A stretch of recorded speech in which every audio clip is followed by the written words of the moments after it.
வணக்கம் மக்களே. நேற்று ராத்திரிலேருந்தே மழை நிற்கவே இல்லை. அந்த மழையோட மண் வாசனை இருக்கிற சுவாசம் இருக்கே, அது போல வேற எதுவுமே கிடையாது. இந்த மாதிரி மழை காலத்துல ஒரு சிம்பிள் ஹாட் ஹோம் ஃபுட் தான் வேணும். பாருங்க, இது வரைக்கும் நீங்க ட்ரை பண்ணலன்னா மிஸ் பண்றீங்க.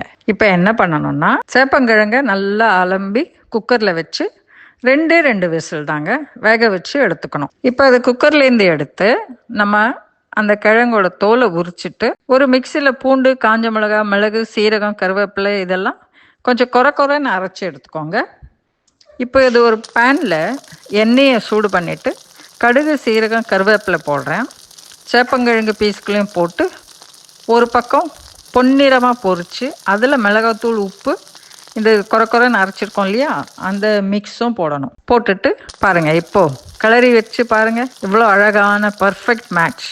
இந்த மழைக்கு சூடான ஒரு கிழங்கு வறுவல் செஞ்சு பார்த்துட்டு எனக்கு உங்களோட கருத்து சொல்லுங்க. நீங்க இந்த மழைக்கு என்ன கிரேவ் பண்றீங்க? எனக்கு அது கருத்துல சொல்லுங்க. சப்ஸ்கிரைப் பண்ணுங்க, ஃபாலோ பண்ணுங்க, கமெண்ட் பண்ணுங்க மக்களே. நன்றி மக்களே.